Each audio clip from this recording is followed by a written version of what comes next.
The mom in me knew that something was different.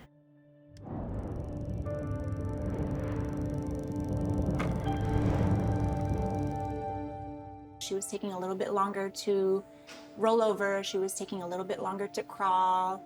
She had almost no speech at the time that she should be mumbling little words. So I did report it to our pediatrician, and he basically just said, oh, just wait, be patient.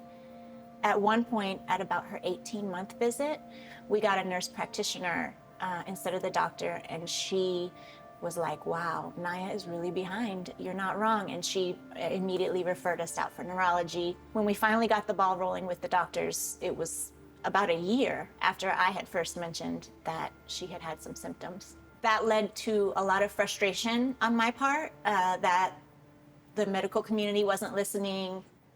I recall her mentioning that something was wrong with Naya even at the early age of, less than a year, 9 months.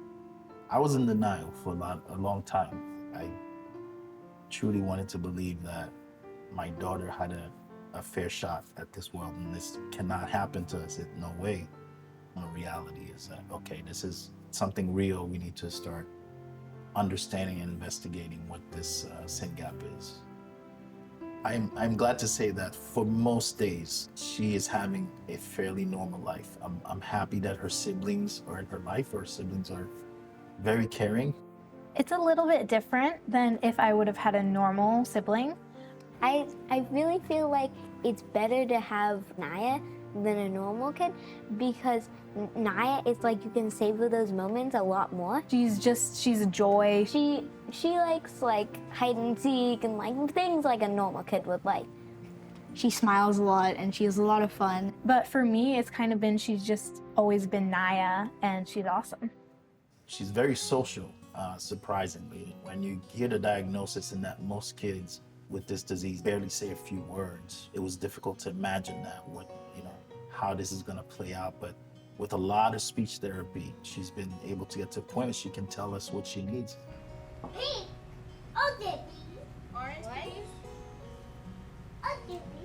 Okay, hang on. Let's put it on. The important take home is that SYNGAP is not a degenerative disorder. There is not a loss of skills as one gets older. There is some gain in skills, but it's that individual traveling along their own curve. There's a lot that's being done to improve the quality of life and function of individuals. And so it's really exciting.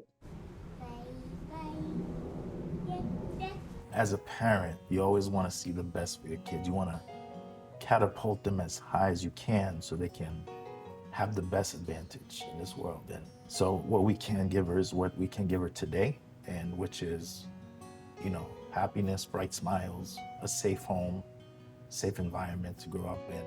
One of the things that SRF has really brought into our life are connections. To this day, I would never have met another person with SYNGAP1 if it wasn't for SynGAP Research Fund. I've met other children with SYNGAP1 in person. It was a little bit comforting just to know that, this little child is going through some of the same things that my child is going through.